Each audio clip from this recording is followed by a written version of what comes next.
Bueno, un saludo con todos, con todas. Muchas gracias por la invitación, muchas gracias a Observa la Trata, muchas gracias a José Manuel Grima por la invitación. Y en esta ocasión me gustaría mucho presentar a la persona que nos hablará hoy, Rafael Edmundo Moreno Villa, sacerdote jesuita mexicano. De 1970 a 1995, promovió la defensa de los derechos humanos, la reconciliación y la paz durante el conflicto armado salvadoreño. De 1996 al 2021, ha estado especialmente dedicado a acompañar a personas migrantes forzadas. Ha sido miembro de la mesa directiva del Albergue para Migrantes de Tierra Blanca, Veracruz. Ha sido director del Servicio Jesuita con Migrantes México, fundador y director de la Red Jesuita con Migrantes de América Latina y el Caribe, coordinador de la Red Global Ignaciana de Incidencia sobre Migración, coordinador de la Red Jesuita con Migrantes de Centroamérica y Norteamérica. A partir del 2022 es asesor de la Red Jesuita con Migrantes del continente americano, asesor a nivel de América Latina y el Caribe de la Red sobre Migración del CELAM, la Red Clamor. Bienvenido, Rafa. Gracias por estar aquí. La verdad es que la invitación surgió desde José Manuel Grima, que está justamente coordinando esta diplomatura. Y bueno, te damos la bienvenida. Es un placer para mí poder presentarte. Yo estuve la vez pasada, el lunes pasado, y bueno, también estaré un ratito después de ti. Entonces, te agradecemos muchísimo, Rafa, y bueno, bienvenido, bienvenida, y bienvenidos a todos los que están aquí presentes. Pues muchas gracias, Miguel. Quiero empezar agradeciéndote el que me hayas invitado a esta oportunidad de estar con ustedes, los que están escuchando esta presentación, que primeramente les agradezco al que estén escuchándome, pero principalmente quiero felicitarlos por su interés en conocer la problemática de la trata o la problemática de la migración en América Latina. Yo en concreto voy a exponerles un tema relacionado con cómo está la situación del contexto migratorio aquí en Centroamérica, México, Estados Unidos principalmente, que es lo que llamo CANA. Si gustan, por favor, poner la presentación. No sé si ahí la alcanzan a ver. No, No. de hecho, estaba compartida, nada más era cuestión de hacer la presentación. A ver. Un segundo. Muy bien. Ahora ahí la comparto. Me dan un segundo. Ya. Ahora va, Ahora está perfecto. Ahora está. Perfecto. Yo voy a ver, la voy a ir pasando. ¿La ven ahí, verdad? Sí, muy bien. Bueno, pero ya ¿Se salió? Sí. Ay, qué pena. Un segundo, entonces.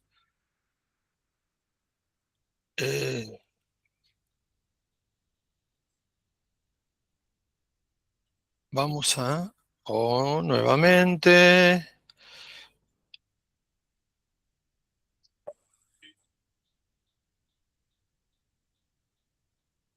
Ahí está. Bueno. Muy bien. Bueno, si gustan, empiezo primeramente, después de agradecerles y felicitarlos por su interés y sobre todo por el compromiso que sé que algunos o algunas de ustedes están trabajando directamente con víctimas de trata o con personas en movilidad humana forzada. Quiero empezar precisamente explicando qué entiendo por población migrante forzada. Uso este término para ahorrarme estar mencionando cada vez, estoy hablando de los migrantes, desplazados, refugiados, víctimas de trata, etcétera, etcétera. Y con eso más bien prefiero, nomás con un solo término, referirme a todos ellos. José, la presentación. Voy a hablar sobre el contexto de CANA, o sea, de Centroamérica, México y Estados Unidos, pero soy consciente que este panorama que voy a presentar tiene lo que yo llamo una unidad en la diferencia, o sea, hay algo en común en toda América Latina de lo que voy a mencionar, pero en contextos diferentes y a veces con diferencias muy marcadas, ¿no? Y también voy a presentar meramente un mapeo, un punteo, es decir, no voy a bajar a detalles, ni mucho menos voy a presentar gráficas. Eso es precisamente lo que descarté para no abrumarlos con tantas cifras y números, porque yo creo que ya la sola realidad que voy a presentarles es en sí misma abrumadora.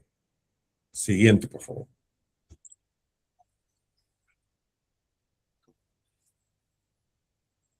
Como consideraciones generales, a mí sí me interesa primero ubicarnos en cómo está el contexto global, sobre todo continental, no solamente desde el aspecto migratorio, sino en general.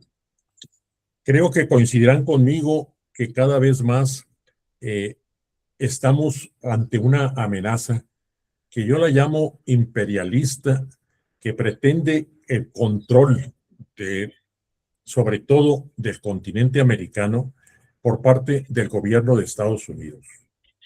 Un ejemplo claro de lo que estoy yo mencionando y por qué le puse esa calificativo, lo pueden ver y se lo recomiendo en un discurso que pronunció Marco Rubio el mes pasado, el 14 de febrero, si no mal recuerdo, en Múnich, en la conferencia sobre seguridad.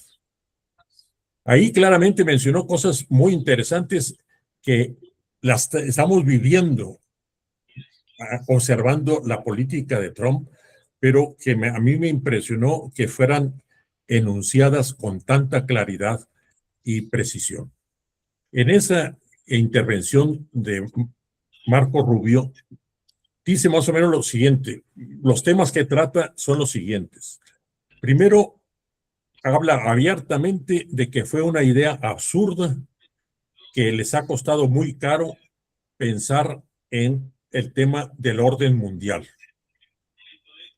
y sustituirlo por intereses nacionales. Y por lo tanto se declara explícitamente que ya no pueden anteponer el llamado orden mundial a los intereses vitales de nuestros pueblos. Además, con respecto a la cuestión de las limitaciones que estaba habiendo o las orientaciones que estaba habiendo con respecto a la crisis socioambiental, abiertamente él le llama la secta climática y dice que ya no, dice textualmente, para apaciguar una secta climática nos hemos impuesto políticas energéticas que están empobreciendo a nuestra población y por lo tanto explícitamente dicen que van se comprometen a seguir explotando el petróleo, el carbón, el gas natural y cualquier otra cosa. Tercero, menciona claramente que Naciones Unidas ya no es una instancia que realmente esté resolviendo los asuntos más urgentes, que no tiene respuestas y prácticamente en este mundo actualmente no está desempeñando ningún papel y que el que lo está haciendo es Trump. Y ahí enumera los casos recientes en los que ha estado interviniendo. Y por lo tanto, él dice que bajo la presidencia de Trump, los Estados Unidos volverán a asumir la tarea de renovación y restauración. Se lo recomiendo. Además de esta amenaza real que estamos teniendo, es verdad lo que dice Rubio en el sentido de que existe efectivamente un debilitamiento de Naciones Unidas y del marco jurídico internacional, que nos está privando de que haya un contrapeso y que lo que se está imponiendo es la absolutización de las soberanías nacionales sobre los convenios vinculantes que existían anteriormente. Y por último, creo que también es importante tenerlo en cuenta que esto también se ha agravado en cuanto que los países de América Latina, por estar divididos y atomizados, no han podido unirse en un bloque para dialogar con el presidente Trump, sino él les ha impuesto relaciones bilaterales que son las más desventajosas para cada uno de los países. Y en consecuencia, pues la mayoría de ellos se ha tenido que subordinar a las políticas que le está imponiendo o son cómplices abiertos de dichas políticas. Siguiente. Ya hablando más directamente sobre el contexto migratorio de Cana, yo podría caracterizar el contexto actual en lo siguiente. Estamos padeciendo la más grave crisis migratoria de los últimos años, en la que no obstante estarse aumentando la necesidad de emigrar, de buscar protección internacional, se están incrementando los obstáculos, reduciendo los apoyos y cerrando los espacios para poder hacerlo. Y eso está teniendo como una de sus repercusiones en que en este momento nos encontramos en una etapa de gran volatilidad, en que es muy difícil, por lo menos aquí en la zona de Centroamérica, Norteamérica, es muy difícil saber cómo van a quedar los flujos migratorios, qué características van a tener, hacia dónde se van a dirigir, etcétera, etcétera, en estos momentos. También quiero dejar presente que a esta gravedad de la crisis del contexto migratorio se ha añadido también un nuevo factor de migración forzada, que es todos los que salen realmente huyendo por el desplazamiento climático. Siguiente, por favor. Ante esta situación, quisiera detenerme un poco más en lo de la política antimigrante de Estados Unidos. En el discurso que mencioné de Marco Rubio dice lo siguiente, y cito: en nuestra búsqueda de un mundo sin fronteras, abrimos nuestras puertas a una ola de migración masiva sin precedentes que amenaza la cohesión de nuestras sociedades, la comunidad de nuestra cultura, la continuidad de nuestra cultura y el futuro de nuestro pueblo. Controlar quiénes y cuántas personas entran en nuestro país no es una expresión de xenofobia, no es odio, es un acto fundamental de soberanía nacional. No hacerlo no es solo una renuncia a uno de nuestros deberes más básicos para con nuestro pueblo.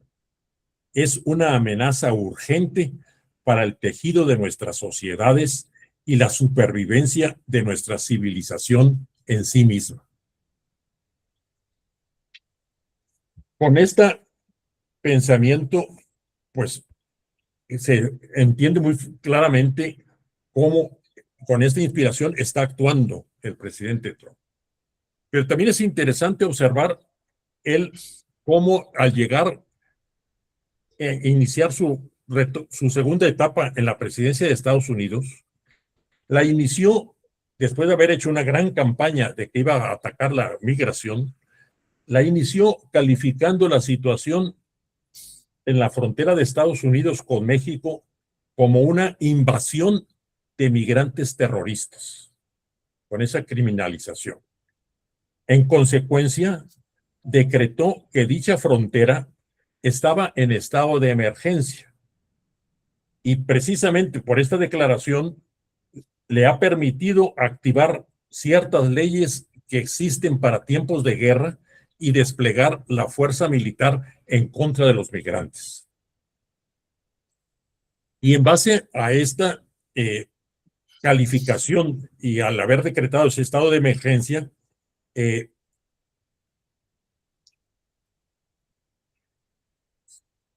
Trump ha logrado desarrollar una política antimigrante que abarca prácticamente todos los ámbitos del sistema migratorio estadounidense.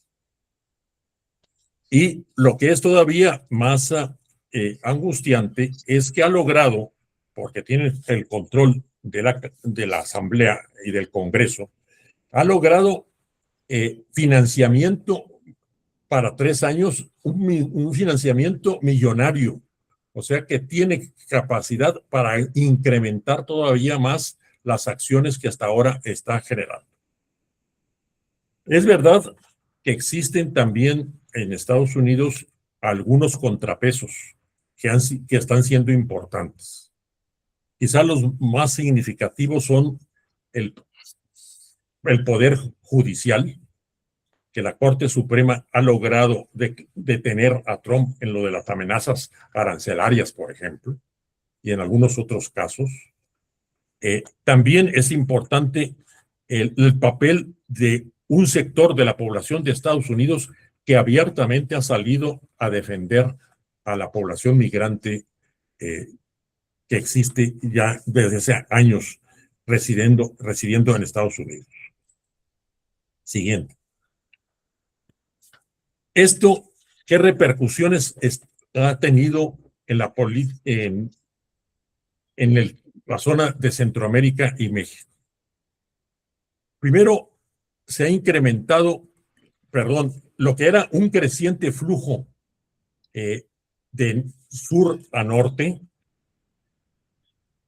se ha reducido y en su lugar ha empezado a incrementarse el flujo inverso de norte a sur, o sea, de regreso.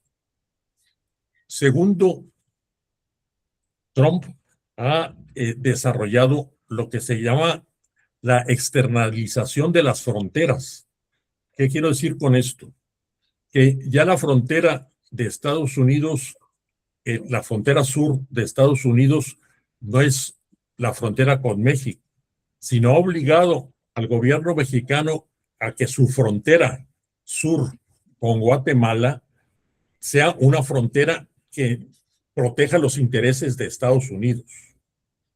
El gobierno de Panamá ha hecho lo mismo, ha hecho que el gobierno de Panamá tenga que estar cerrando el paso del Darién, precisamente motivado en parte o en gran parte por intereses americanos y así sucesivamente. O sea, ha ido externalizando la frontera de Estados Unidos a las fronteras de otros países. Y lo mismo ha estado haciendo con respecto al asilo. Ha estado enviando gente que supuestamente pidió asilo a Estados Unidos, los envía como deportados a un tercer país que él menciona como país seguro, que son países de América Latina y hasta de África. Tiene ya 3 o 4 países africanos a donde está mandando estos deportados precisamente en lugar de recibirlos en Estados Unidos. Esto obviamente ha hecho que haya actualmente una reorientación de todos los flujos que había hacia Estados Unidos principalmente, pero no solamente eso, sino de los principales flujos que estaba viendo en el continente americano y sobre todo en Centroamérica y Canadá y México. Esto ha hecho que también haya un incremento de lo que llamamos los atorados. Los atorados son personas que iban hacia el norte, hacia Estados Unidos, movidos por el sueño americano, pero que con el cierre de las fronteras que ha hecho Trump, se quedaron literalmente atorados en su camino y desorientados, que no saben exactamente cómo sustituir ese destino del sueño americano. Pero también se está dando a raíz de todo esto lo que unos autores llaman los desarraigados, que quizá sea de lo más preocupante de nuestra coyuntura actual. ¿Qué entiendo por desarraigado? Aquellas personas que realmente ya no pertenecen a ningún lado. Eran, supongamos, mexicanos, pero hace muchos años salieron de México y vivían en Estados Unidos, se desarraigaron totalmente de México, ya no tienen parientes aquí en México, estaban en Estados Unidos, los deporta Estados Unidos y ahora se quedan sin estar enraizados ni en Estados Unidos ni en México y no encuentran dónde establecerse. Además de los atorados y desarraigados, se han incrementado, como mencionaba ya, los deportados o los retornados voluntarios que más bien regresan a sus países por el miedo a ser detenidos por Estados Unidos. Todo esto obviamente está aumentando la separación familiar y también está obligando a los migrantes a ir por rutas cada vez más riesgosas y con esto se ha incrementado las desapariciones, el número de personas migrantes no localizadas o que han perdido el contacto con sus familiares. Por otro lado, el presidente Trump no solamente ha bloqueado la frontera de Estados Unidos y hecho lo anterior, sino recortó drásticamente el financiamiento que Estados Unidos le daba a agencias de Naciones Unidas destinadas a proteger la migración o el refugio, como son ACNUR y la OIM, las descapitalizó prácticamente porque les quitó un altísimo presupuesto que tenían, y eso mismo hizo con cientos de organizaciones no gubernamentales que utilizaban ese financiamiento para apoyo de migrantes o refugiados o desplazados. Y eso obviamente ha obligado a estas instituciones a despedir a mucha gente y ha debilitado notablemente su capacidad para poder estarlas protegiendo a las personas migrantes.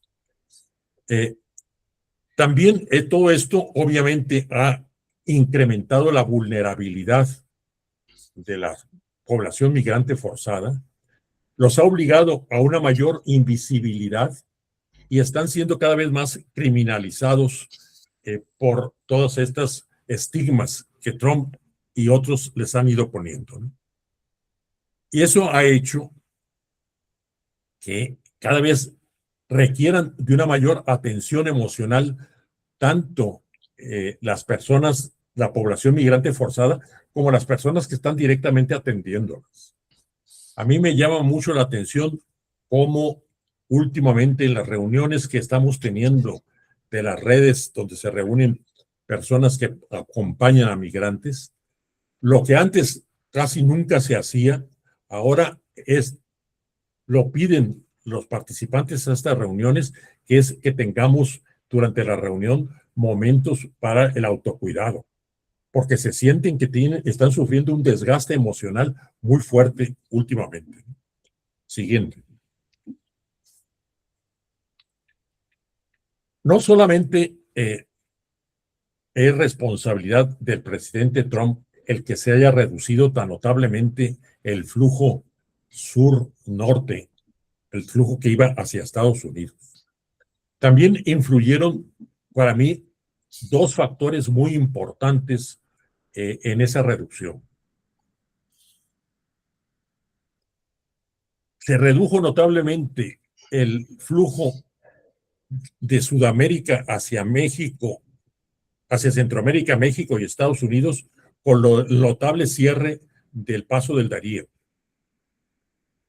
El haber bloqueado ese paso que estaba transitando tanta gente en una zona sumamente peligrosa, pero que actualmente, según los datos que da el gobierno de Panamá, se ha reducido prácticamente hasta cerrar el paso de ese flujo. Pero además, el flujo que estaba viniendo de fuera del continente americano, que estaba llegando por numerosos vuelos charter que estaban aterrizando en Nicaragua, el gobierno de Nicaragua suspendió esos vuelos a pesar de que estaban resultando muy lucrativos para el gobierno, y los suspendió simplemente para no aumentar el riesgo de que Trump quiera atacar a Nicaragua. Y con eso se cortó un flujo muy grande que estaba viniendo de personas de otros continentes, ¿no? Me parece también importante que tengamos en cuenta que en todo este contexto el rol del crimen organizado, de los cárteles o de pandillas, está cada vez más, juega un papel más relevante en todo lo que es el contexto migratorio.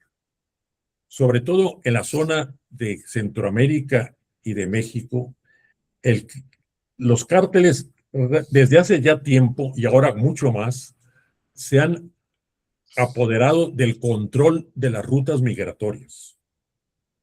La mayoría de los traficantes o traficantes de personas o tratantes de personas que transitaban por México actualmente no lo pueden hacer independientemente del crimen organizado. O les pagan una cuota a ellos o simplemente les pegan unas torturas muy fuertes. Y eso ha hecho que actualmente la mayoría de los traficantes o tratantes de personas que atraviesan por lo menos México son personas que están afiliadas al crimen organizado. Con lo cual tienen el control de un instrumento que estaba siendo muy utilizado por muchas personas.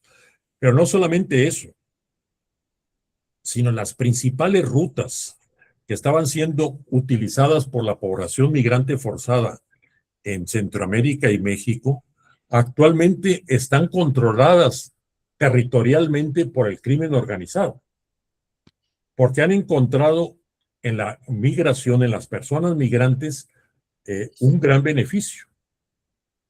Los secuestran y les ponen como alternativa para liberarlos las siguientes opciones. O tienen que pagarles cantidades altas de dinero, o tienen que trabajar para ellos, y eso significa o transportar droga en el paso, en el tránsito de la frontera México-Estados Unidos, o ser sicarios que estén reprimiendo a sus mismos compañeros migrantes que están secuestrados por el crimen organizado, o también la opción que les dan es matarlos. Entonces, desgraciadamente, la migración, los migrantes están siendo muy lucrativos para el crimen organizado y les está propiciando reclutamiento forzoso, pero reclutamiento importante de personas que se ven obligadas a incorporarse a estos grupos criminales. Es verdad que durante el tiempo de Trump, el crimen organizado, sobre todo los que trafican droga, están siendo perseguidos. Y ahora tenemos el caso muy reciente de la semana pasada que en México emboscaron y mataron a uno de los más grandes dirigentes del crimen organizado. O sea, sí están siendo perseguidos por el gobierno de Trump en la perspectiva de que están traficando droga, pero en la perspectiva de que están inhibiendo la migración, en eso están siendo favorecidos. Y sobre todo los gobiernos de Centroamérica muchas veces o les toleran que hagan todo esto como un mecanismo de hacer ellos la guerra sucia y no tener ellos quien estar agrediendo tan violentamente a los migrantes, o son cómplices, están aliados con el crimen organizado, sectores del gobierno, precisamente para lucrar con esta migración. Un último factor que me interesa mencionar es como los focos de mayor preocupación. Principalmente quiero enfatizar la situación de Haití. para mí, la situación de Haití, tanto la situación interna como la situación externa, o sea, de la diáspora haitiana, es la más preocupante. Está totalmente desinstitucionalizado el país, sufriendo una violencia permanente, sin una gobernanza clara y en una situación también económica bastante alarmante. Y a pesar de ello, no es noticia en los medios de comunicación. Son los grandes invisibilizados, a pesar de ser la situación, desde mi punto de vista, más preocupante en el continente americano. Y los haitianos que han logrado salir de Haití, en su recorrido también son los más desprotegidos. Y por eso creo yo que el darle prioridad a la atención de la población migrante haitiana es clave.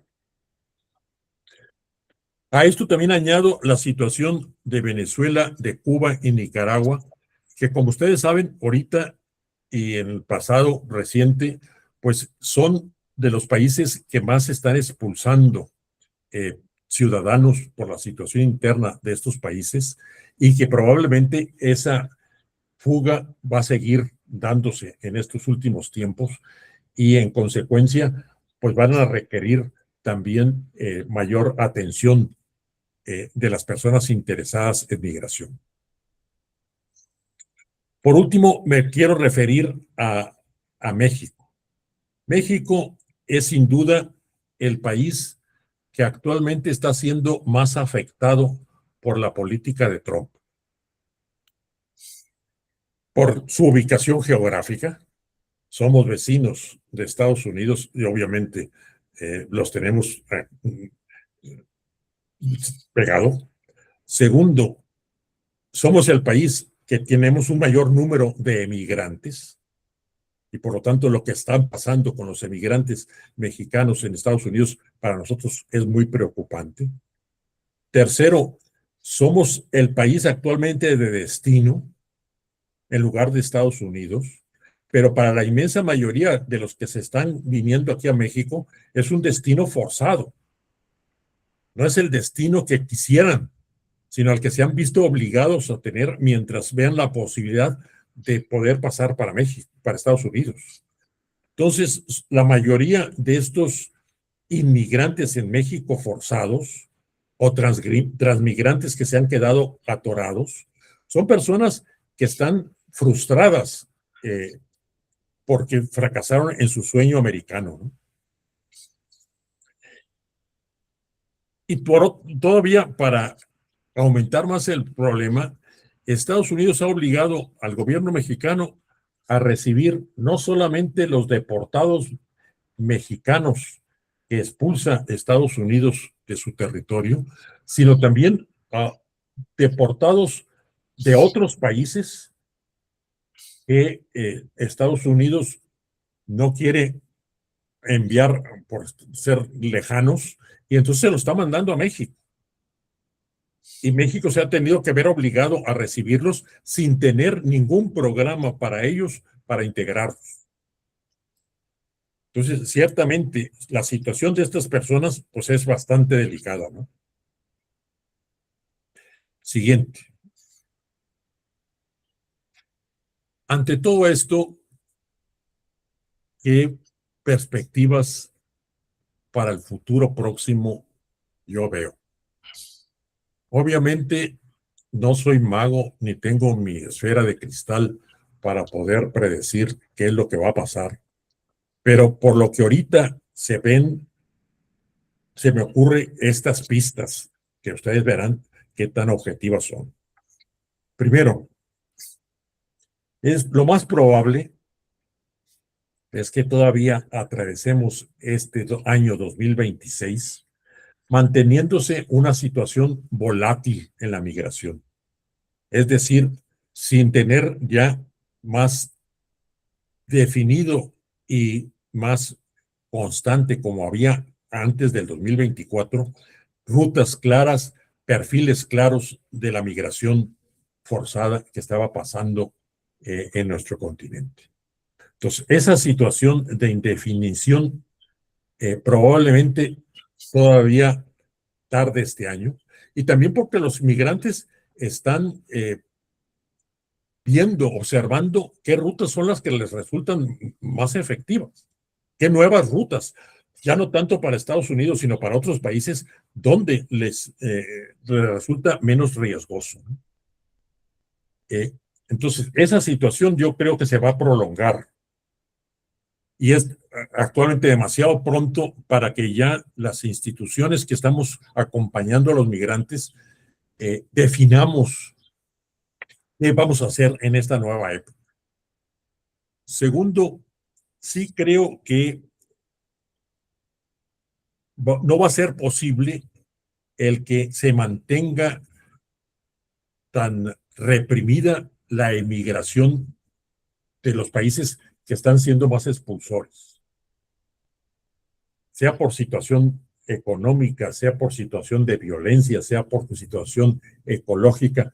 No están en una situación tan grave que no podemos esperar que siga habiendo 1 o 2 años más en que no se reactive la cantidad de los flujos que estaban saliendo de estos países. Porque continúan incrementándose las causas de expulsión, los estados de las personas que están retornando no están poniendo medios suficientes para integrarlos, y entonces muchos de los retornados o deportados están un rato en el país de origen, pero luego vuelven a regresar o vuelven a salir de estos países o sienten la necesidad de hacerlo. Tercero, el mismo Estados Unidos necesita mano de obra de los migrantes indocumentados en sectores claves de su economía y por lo tanto va a requerirlos y va a tener que flexibilizar la dureza de sus fronteras para recibir a toda esta gente que les presta un enorme servicio. Lo que sí tenemos que estar claro es que no necesariamente la reanudación de estos flujos va a ser la de antes. Más bien, lo más probable es que la modalidad, las rutas y las necesidades de estas personas y de la migración va a cambiar. Y tenemos que ver cuáles son las nuevas características de estos cambios, cuáles son las nuevas necesidades de estas personas, etcétera.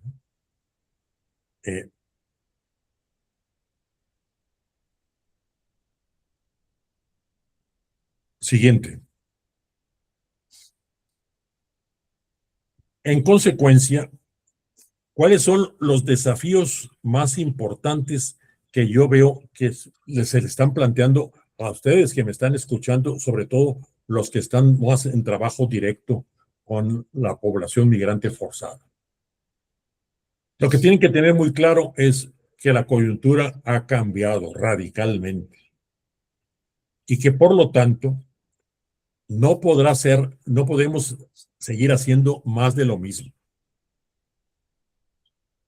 Tenemos que ser mucho más creativos, flexibles y pensar en una mayor articulación intranacional e internacional.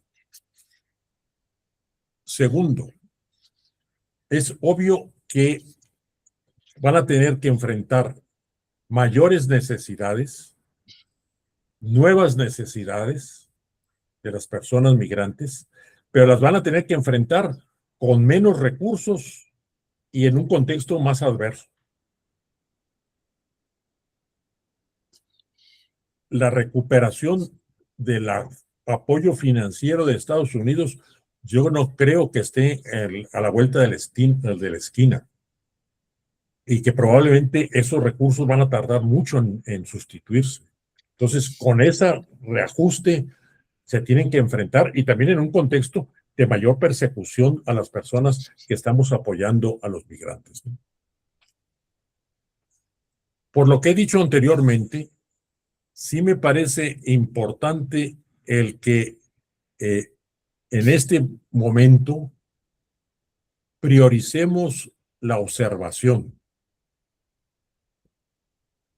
tanto de los flujos, hacia dónde se están dirigiendo, con qué perfiles se están yendo, cuáles son las necesidades nuevas que están teniendo los migrantes, cómo han decidido ellos reaccionar ante este nuevo contexto, nuevas modalidades de transporte, etcétera. O sea, tenemos que, mientras dure la indefinición del contexto migratorio, lo más importante es seguir observando para ajustarnos a esas nuevas realidades.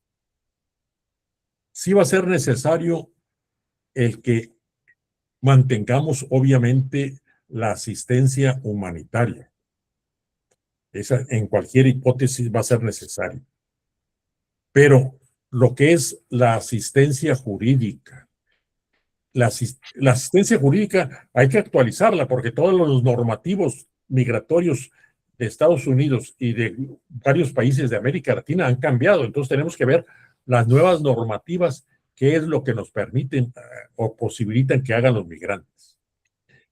El apoyo psicológico se está incrementando y hay que atenderlo con más urgencia, ¿no? Entonces, esas necesidades creo yo que van a seguir vigentes. Pero también es muy necesario el que se reorienten las campañas de sensibilización a nivel local, a nivel nacional y a nivel internacional. Yo tengo la impresión de que predominantemente el nivel local es donde podemos ahorita tener mayores posibilidades de logros. Pero no podemos descuidar la sensibilización nacional e internacional, promoviendo nuevas narrativas que contrarresten la narrativa antimigrante que se está imponiendo en la opinión pública, ¿no? Y favoreciendo contextos abiertos a la hospitalidad, abiertos a la acogida de las personas migrantes, ¿no? Con respecto a la incidencia política, también va a requerir un cambio. Yo tengo compañeros que realmente han hecho un trabajo excelente y han mantenido mucha presencia, legitimidad, se han ganado la interlocución en organismos internacionales. No descarto que sigan estando ahí, pero lo que yo tengo claro es que lamentablemente las decisiones determinantes que están determinando la situación migratoria no son en esos organismos internacionales. Entonces, eso nos está obligando a que tengamos que identificar cuáles son actualmente los centros políticos donde se están tomando esas decisiones y ahí aprender a hacer incidencia o ahí concentrar nuestros esfuerzos para tratar de hacer cambios.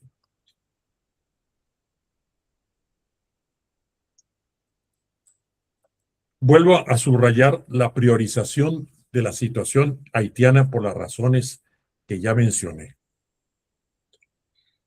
Por último, sí quisiera también hacerles una recomendación a todas y a todos.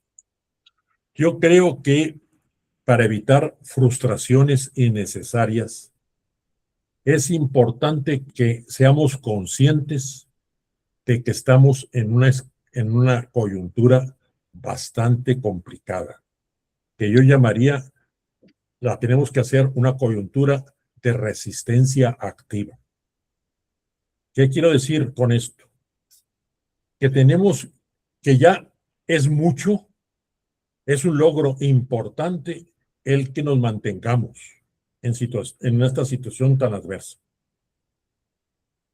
no presupuestemos que vamos a tener logros inmediatos muy importantes, sino lo que toca es resistir, pero no pasivamente, sino activamente, tratando de ir acumulando fuerzas para poder en un futuro hacer logros importantes. Creo yo que en la medida que seamos conscientes de que la coyuntura actual es predominantemente de resistencia activa, evitaremos o reduciremos el desgaste emocional que nos está generando trabajar con pocos resultados y también pues trataremos de evitar frustraciones innecesarias. Pues muchísimas gracias. Esto es lo que tenía que compartirles.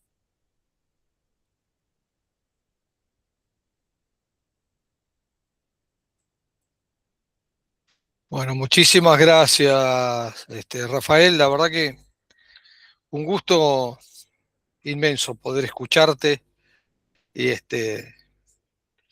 toda esa sabiduría de años de trabajo y de acompañamiento a personas en situación de movilidad humana. La verdad que muy rico todo lo que lo que has comentado. Miguel, bueno, coordinás vos. Tú, José, tú coordina, porfa. Bueno, si quieren hacer alguna pregunta para aprovechar que lo tenemos a Rafa acá, dejamos abierta la posibilidad de preguntar. Yo tengo algunas preguntas para hacer, así que Bienvenidas. pero los dejo a ustedes que pregunten. El que quiera, ¿eh? Si no, largo yo, bueno, un par de cuestiones de preguntas.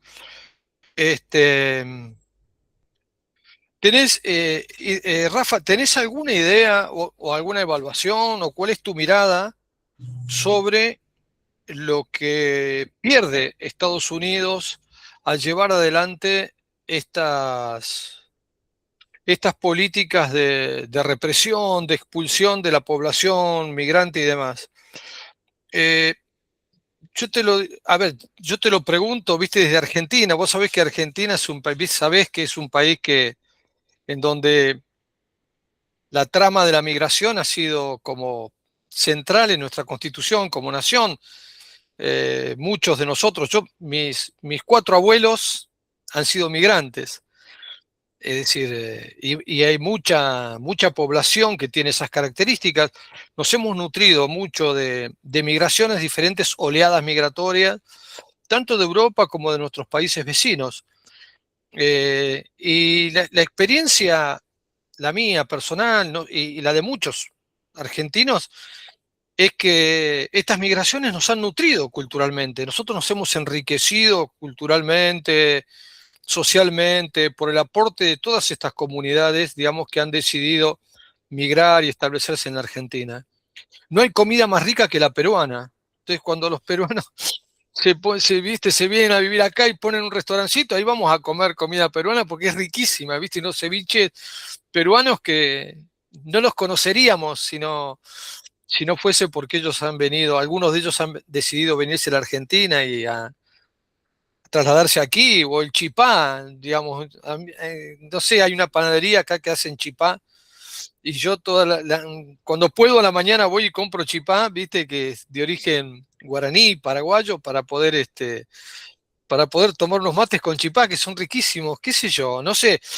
Es decir, yo lo que siento es que la migración a nosotros nos ha aportado muchísimo. Y también, no solo en términos culturales, sino también en términos económicos. Toda la producción de cebolla en la Argentina, que se produce en el sur de la provincia de Buenos Aires, la producción más importante de cebolla se produce en el sur de la provincia de Buenos Aires, en los alrededores de un lugar que se llama Colonia Buratovic. Toda la mano de obra y toda la producción de cebolla está en manos de ciudadanos migrantes bolivianos, que son los que tienen una sabiduría en la producción de ese vegetal, digamos, de la cebolla, que nosotros no tenemos, digamos, que los argentinos desconocemos, digamos, ese tipo de producto, o toda la producción frutihortícola del Gran La Plata, aquí en Buenos Aires, también está en manos de migrantes de origen boliviano, ciudadanos bolivianos, que ya han venido a la Argentina, han migrado, y son expertos en producir ese tipo de alimentos con los cuales nosotros tenemos la posibilidad de tener verduras frescas en la verdulería de la esquina porque ellos están produciéndola allí. Es decir, en términos concretos y en términos culturales, por lo menos para muchos de nosotros, es una riqueza inmensa la que aportan estas comunidades, ¿me entendés? Entonces, y yo imagino que el hecho de, si nosotros los expulsáramos a todos, si desarrolláramos las políticas antimigratorias que desarrolla Trump en Estados Unidos, y echáramos a todos, dejaríamos de comer verduras frescas, dejaríamos de producir cebolla, dejaríamos de poder ir a un bar a comer ceviche, un bar de hermanos peruanos, es decir, nos perderíamos un montón de cosas, digamos, afectaría seriamente a nuestra vida cotidiana. Yo imagino que en Estados Unidos debe ser más o menos parecido. Digamos, si vos expulsás a las mujeres salvadoreñas, hondureñas, que son las que cuidan a los chicos de la familia, que hoy sabemos que el modelo de vida americano está por el suelo, digamos, aquel modelo de vida americano, papá trabaja, mamá está en la casa, cría a los chicos, el modelo de la década del 60, el que nos vendían con los dibujitos animados, eso ya no es más así. Hoy tiene que salir a trabajar el hombre, la mujer, y los pibes cuando tienen 16 años tienen que salir a hacer algo en el verano para poder después bancarse la escuela, bancarse los útiles o bancarse...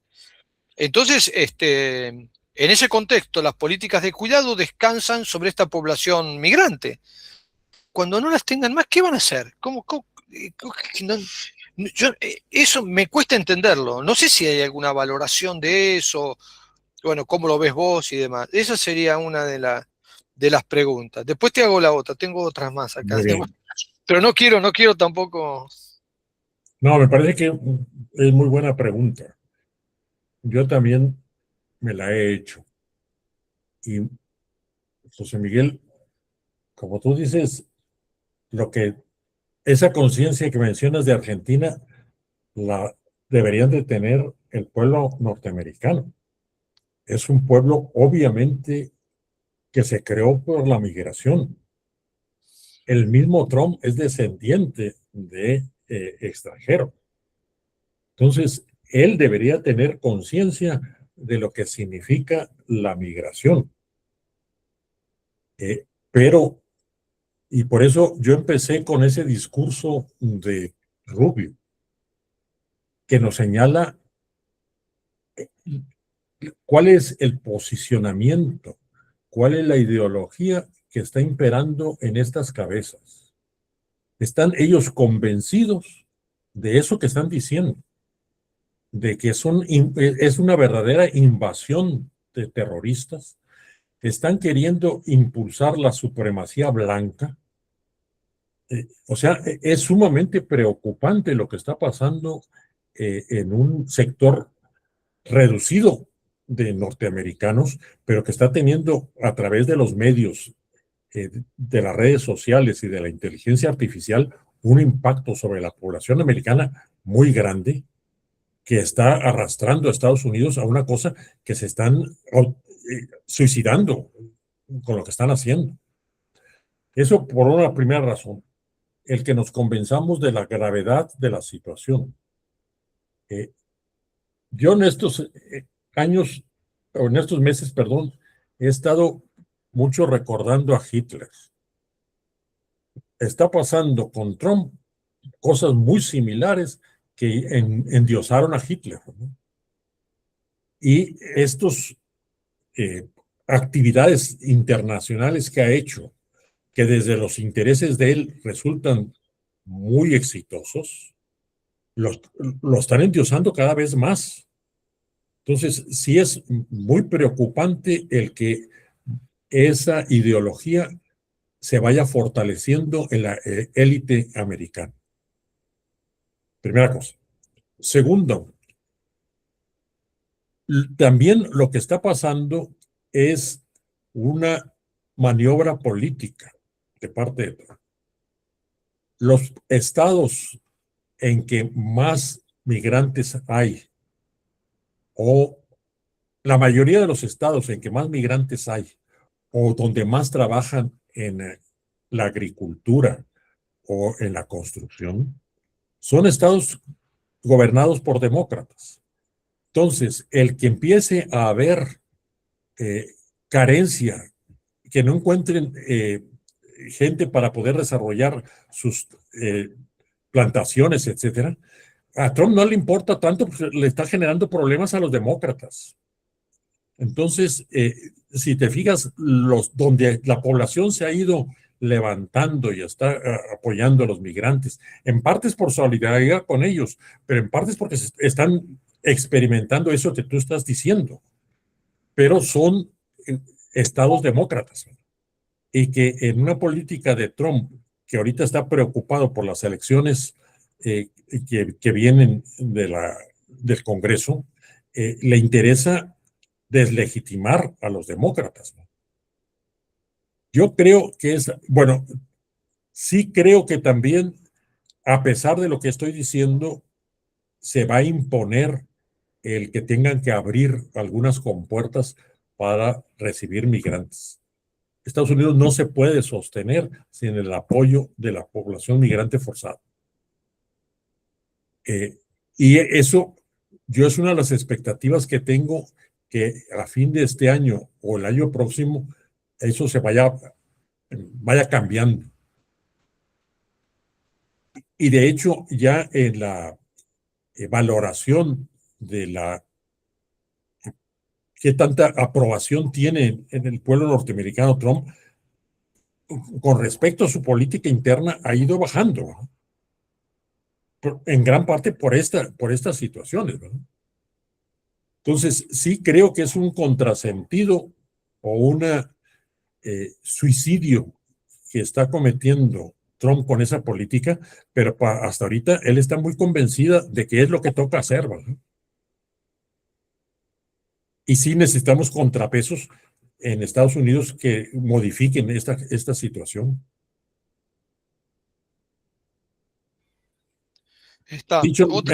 Dicho en pocas palabras, Juan Manuel, es muy real lo que estás planteando, pero eso es lo que hace que sea muy preocupante la situación que estamos viviendo, ¿no?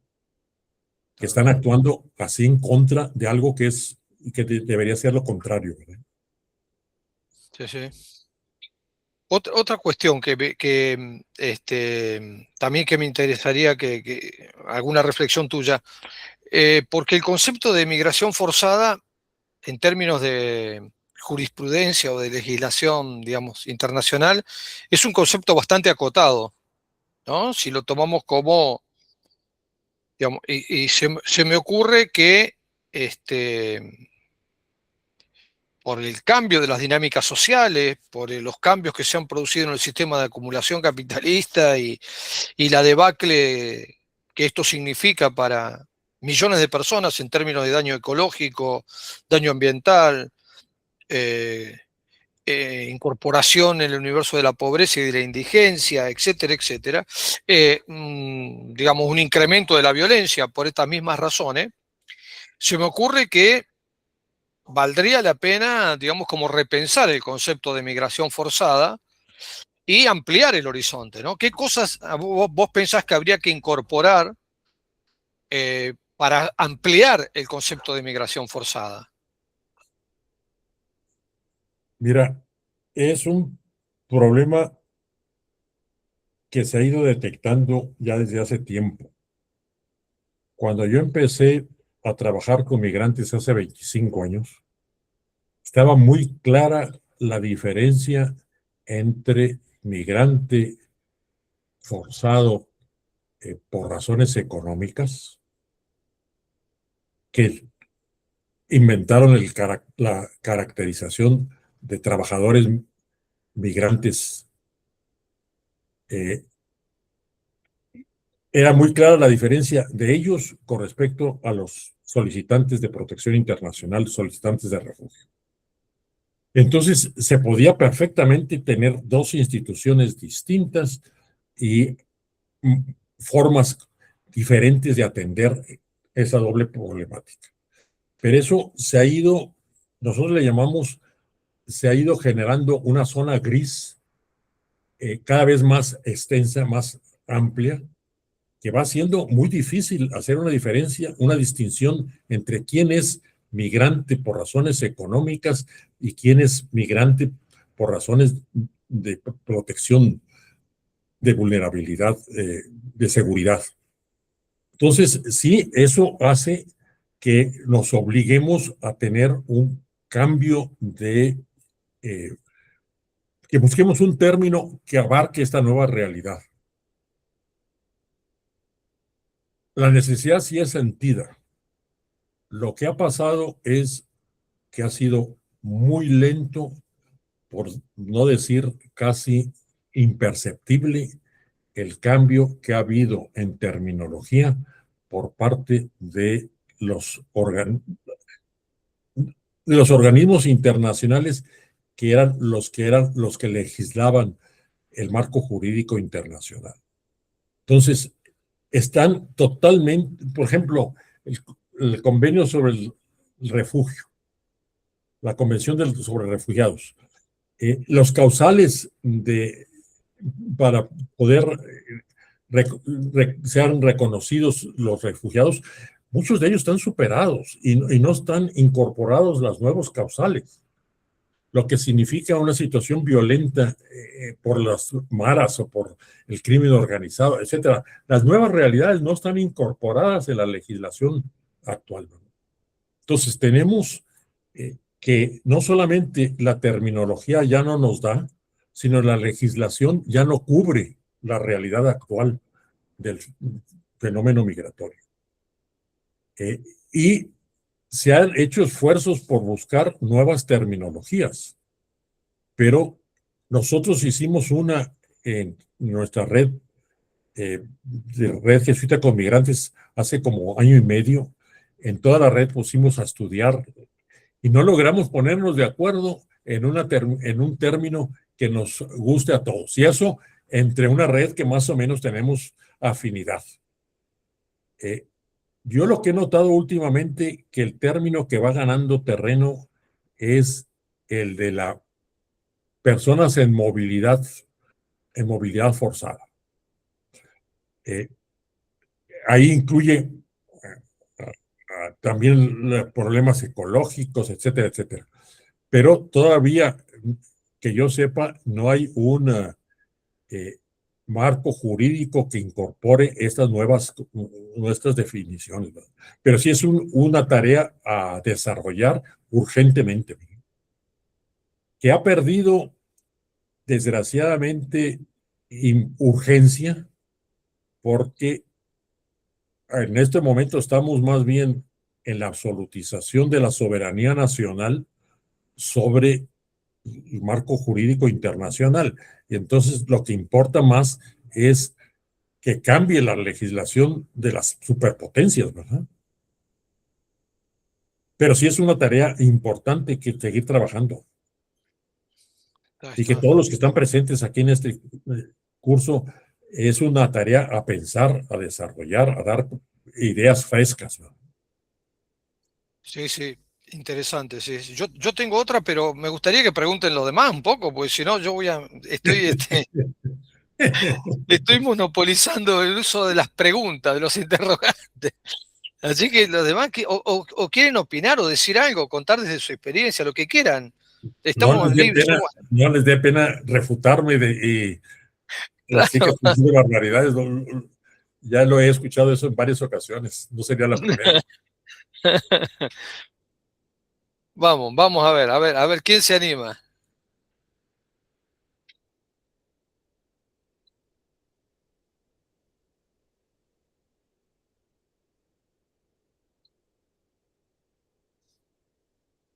Les comieron la lengua a los ratones, como decimos acá. Ajá.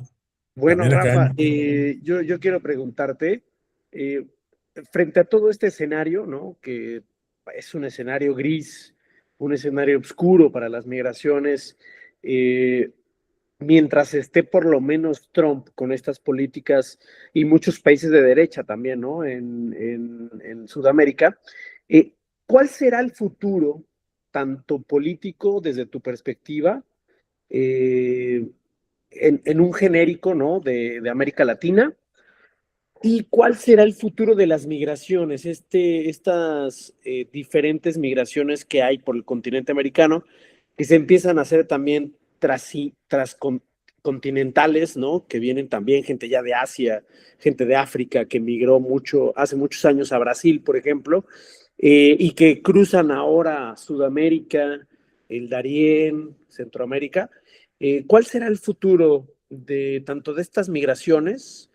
Que bueno, que ahora por cuestiones de lo que tú decías, se están quedando más bien ya en los países y tal vez no sé si existe este concepto dentro de la movilidad humana, pero están haciendo como péndulos, ¿no? O sea, llegan a un país, se quedan por un tiempo largo, ya no son breves, y luego deciden otra vez migrar, ¿no? Y otra vez se deciden quedar un tiempo y así ir avanzando mientras la situación cambia. Desde tu perspectiva, ¿cuál es como esta mirada que habrá y estas corrientes políticas en el continente americano? Sí, permíteme, me entró una llamada y la colgué. Mira,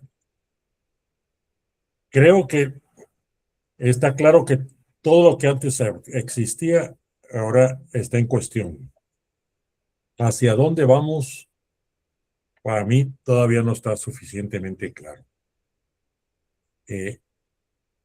A mí ha sido muy impresionante. Yo en los 25 años que tengo, cuando empecé, la migración por México era un país expulsor, predominantemente de tránsito, y quienes pasaban por aquí eran predominantemente centroamericanos y varones. Esa situación, eh, antes del 2025, había cambiado radicalmente.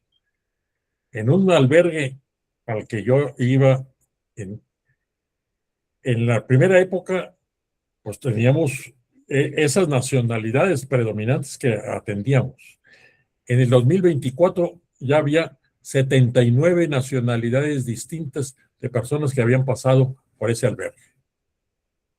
O sea, realmente se globalizó el caudal migratorio. Yo le llamo de ser un flujo migratorio ubicado dentro de la región.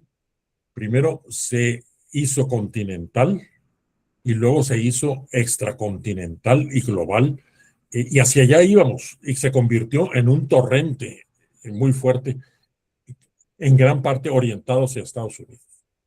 Y eso fue lo que paniqueó a Trump.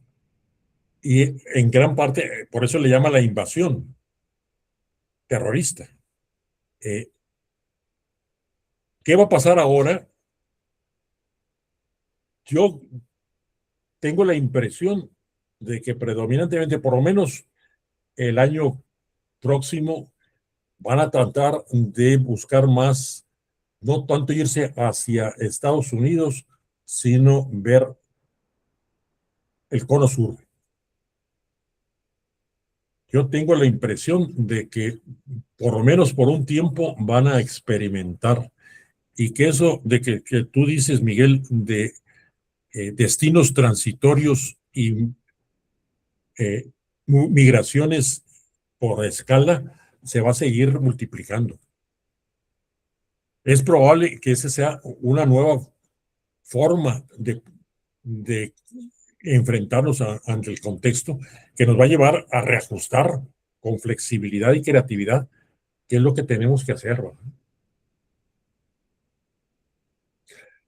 A mí me gusta en las reuniones así que tengo, explicitar lo que los migrantes me han enseñado, porque creo que ahí está la clave. Para mí, el contacto con los migrantes me han enseñado, primero, a tener esperanza, aunque esté la situación terriblemente negativa. ellos tienen esperanza. Segundo, tener creatividad. Son muy creativos, ven la situación muy complicada y van encontrando formas para irla solucionando. Pongo un ejemplo. Pusieron, ¿cómo le llama? Minas en el desierto allá en Estados Unidos, en la frontera. Los migrantes encontraron la forma de usar unas chanclas así grandototas que hacían que el peso no detectara la mina y poder pasar por ellas. O sea, tienen una creatividad impresionante de cómo se van ajustando a esas nuevas realidades. Entonces, lo segundo, su creatividad. Tercero, su resiliencia. Que aguantan. Y cuarto, su alegría. A mí, no, aunque están pasando una situación desastrosa, yo presentar a los migrantes solamente como víctimas sufrientes y que cada vez están sufriendo más, no es exacto. La mayoría de ellos son gente que en los momentos que tienen de convivencia se ríen de lo que les pasa y que ya nos agarraron, corrimos por acá, nos burlamos de esta forma. Van encontrando formas de saber. Entonces, nosotros asimilar esas cuatro cosas, a mí me parece muy importante. Yo tengo la impresión de que nosotros sufrimos más el contexto migratorio que los mismos migrantes, en cuanto que nos quedamos nomás atorados, paralizados en ver la cosa tan negra, sin esperanza, sin creatividad, y en eso no superan los migrantes, ¿verdad?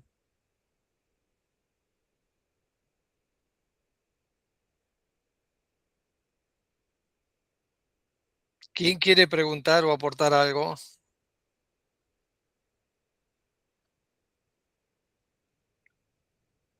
Vero, dale. Abrí nomás el micrófono y... Mucho Hola, gusto. colegas, ¿cómo están? Mucho gusto también. Yo soy Verónica Suplicha, yo soy de Ecuador. Trabajo en una organización que se llama Las de Colibrí. Este año cumplimos 14 años de trabajo. Nosotros trabajamos en temas de trata de personas. Tenemos una casa de acogimiento para mujeres adolescentes que han sido rescatadas de redes de trata sexual. Y también trabajamos en las diferentes formas de la movilidad humana. ¿Qué quisiera contarles? Bueno, primero me parece que es súper interesante la reflexión que hacías, Rafael y José Manuel, en relación al tema de cómo este diálogo está iniciando y quizás son reflexiones que hay que trabajarlas. Acá en Ecuador quizás no las estamos profundizando y por eso me ha parecido muy interesante la diferencia entre migrantes económicos y temas de seguridad, porque acá nos pasa exactamente lo mismo.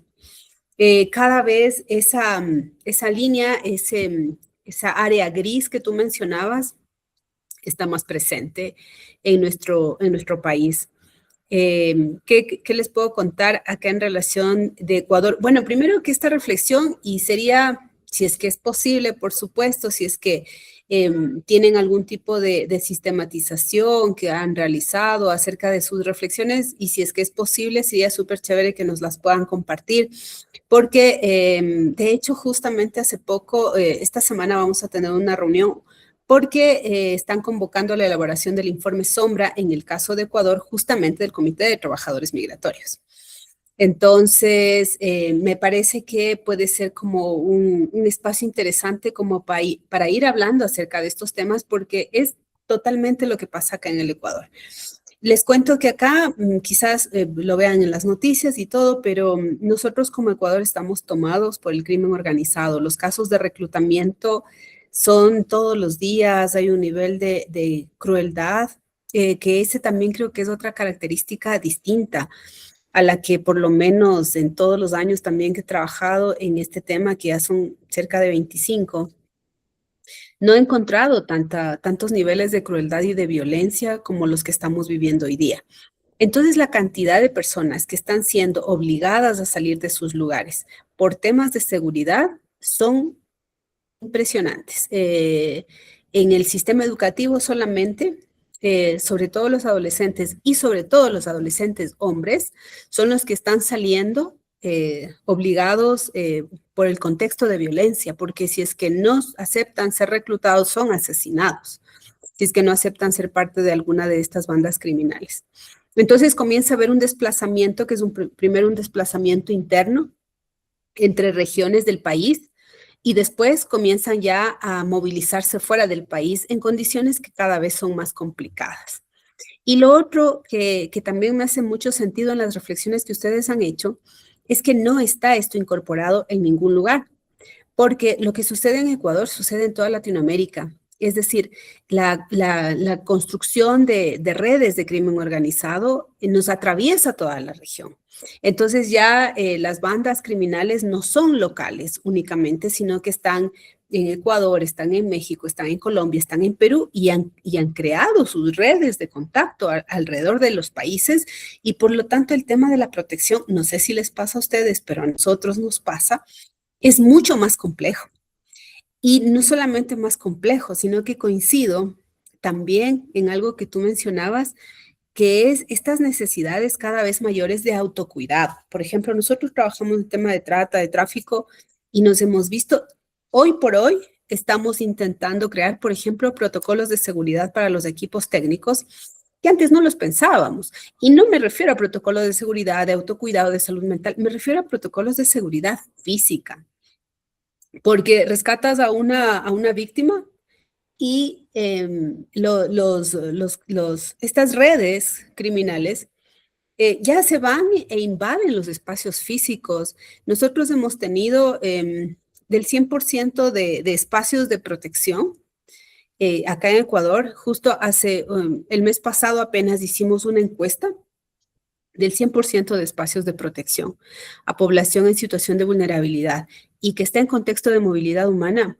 Más del 60% de estos espacios de protección han tenido alertas de seguridad vinculadas justamente a ataques, amenazas, intimidaciones, persecución a los equipos técnicos.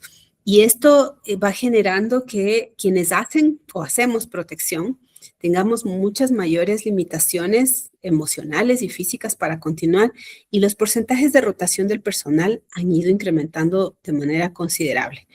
Nosotros tenemos oficinas en 2 sectores que son, digamos, las provincias más calientes de acá en nuestro país, que es el Oro y Esmeraldas. No pasan mucho las noticias a nivel central, porque claramente nosotros también tenemos un gobierno de derecha, un gobierno con tintes fascistas, debo decirlo. Y hay información, hay un blindaje mediático. Pero como tenemos equipos en territorio, conocemos la información y, por ejemplo, estos territorios, la situación es tan compleja que entre bandas, si es que hay una pugna, y de hecho tuvimos un recrudecimiento después del asesinato de alias Mencho me parece que tuvimos un recrudecimiento de violencia acá en Ecuador, eventualmente o posiblemente por control criminal. Y acá lo que sucede es que tenemos explosiones en la ciudad. Entonces, por pugnas entre bandas, le van y le ponen una bomba en una casa. Entonces, el equipo técnico reporta al día lanzaron ayer una bomba y al otro día se cancelan las clases y van a teleeducación, a educación virtual. Grupos familiares que tienen 4 o 5 niños y niñas y solamente un celular o que no tienen datos, y entonces se comienza a volver mucho más sistémica la situación de desprotección.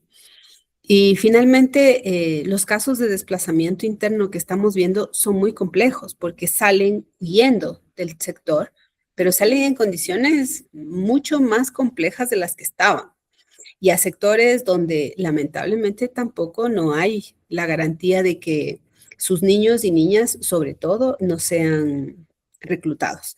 Entonces, esta es una situación que pasa dentro del país y que está obligando a salir fuera del país, intentar buscar alguna opción, pero las fronteras de Estados Unidos cerradas, también la situación que sucede en Estados Unidos, yo creo que es una cosa que a la región nos está pasando, que es como un no saber qué hacer. Por eso en la presentación que tú hacías, cuando hablabas acerca del tema de resistir, de fortalecer estos espacios solidarios, me parece que es lo único que podemos hacer en este momento, la verdad. Y estas 4 características que hablabas de los migrantes, ¿no? Entonces, por lo menos me quedan esas reflexiones, esa esperanza que tú habías mencionado, Rafael, y un poco para seguir creyendo que podemos hacer algo dentro de los espacios donde nosotros trabajamos. Como me podrán escuchar, acá en Ecuador estamos medios deprimidos y medios sin saber mucho qué hacer a veces. Pero Así así es que, bueno, estamos en todas partes. pues Ahora, sí, pero es chévere compartirlo acá. Eso les puedo contar y desahogarme de pasito. gracias, Verónica. Mira, voy a aprovechar tu intervención porque me has recordado un punto que no he enfatizado suficientemente. Eso que dijiste de cómo el crimen organizado se ha articulado en todo el continente. Esa es una realidad. Yo el otro día hablaba con una amiga mía que está en Estados Unidos, que trabaja con migrantes, y ella me decía que le llegó el otro día una persona que creo que venía de Brasil, que desde Brasil hasta Estados Unidos fue pasando de mano en mano de una red de 29 personas distintas. Eso te indica que el crimen organizado ha logrado generar una red continental. Yo me pregunto, nosotros como sociedad civil llevamos mucho tiempo queriendo articularnos, pero con una lentitud y una serie de dificultades que estamos muy atrasados. Y ahora no podemos querer hacer algo importante, efectivo, de respuesta a este contexto sin estar articulados. Atomizados no se puede. Entonces, sí sería una invitación que yo les hago a todos y a todas a que realmente nos convenzamos de que la sinergia la vamos a obtener articulándonos y que hay que apostarle a la articulación, ¿verdad? Sí, sí, totalmente. Me parece que, bueno, no sé si alguien quiere hacer alguna pregunta más, si no, me parece que este cierre era el más adecuado, ¿no? Cayó como la frutillita del postre, ¿no?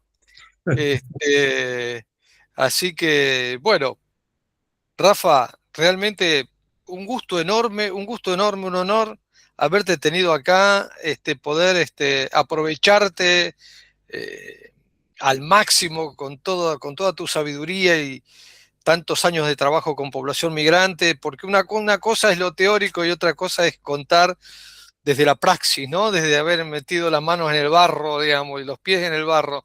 Así que, bueno, nada, agradecerte, no sé. Muchas Este, gracias. y a ustedes, Alfonsina, Verónica, Alicia, también espero que lo hayan disfrutado. Yo lo disfruté muchísimo. Y bueno, te dejo a vos, Miguel, que sos el dueño del seminario, te dejo que cierres con unas palabras finales y bueno. Bueno, pues muchísimas gracias. Gracias por compartir, gracias por expresar. Al final de cuentas, buscamos siempre caminar juntos y juntas, poder compartir un poco lo que somos, poder compartir, eh, pues, hacia dónde queremos ir, las dificultades, todo. Pero bueno, creo que cuando nos encontramos varios que estamos en el mismo tema, nos llena de esperanza y como que nos rellena la pila un poco, ¿no? Y sumando a esto, escuchar a una persona como Rafa, que tiene toda la experiencia del mundo, que ha vivido muchas cosas también, pues yo al principio leía como su currículum, me gustaría volverlo a leer, nada más para que podamos como ver la dimensión, ¿no? de Rafa. Es sacerdote jesuita mexicano, De 1970 a 1995 promovió la defensa de los derechos humanos, la reconciliación y la paz durante el conflicto armado salvadoreño, en donde tuvo la oportunidad y la bendición de coincidir con Monseñor Romero. De 1996 a 2021 ha estado especialmente dedicado a acompañar a personas migrantes forzadas. Ha sido miembro de la mesa directiva del Albergue para Migrantes de Tierra Blanca, Veracruz, México, director del Servicio Jesuita con Migrantes México, fundador y director de la Red Jesuita con Migrantes de América Latina y el Caribe, coordinador de la Red Global Ignaciana de Incidencia sobre Migración, coordinador de la Red Jesuita con Migrantes de Centroamérica y Norteamérica, y a partir del 2022 es asesor de la Red Jesuita con Migrantes del continente americano, asesor a nivel de América Latina y el Caribe, de la Red sobre Migración del CELAM, Consejo Episcopal Latinoamericano, la Red Clamor. Rafa, pues no queda más que agradecerte. Muchas gracias por compartir tu sabiduría, como bien decía José Manuel. Y bueno, no sé. En México tenemos un dicho que es muy elocuente. El diablo sabe más por viejo que por diablo. Yo creo que es cierto. Muy bien. Muchas gracias, Rafa. Gracias a todos. Gracias por estar aquí. Un placer Muchas enorme. gracias por el esfuerzo, colegas.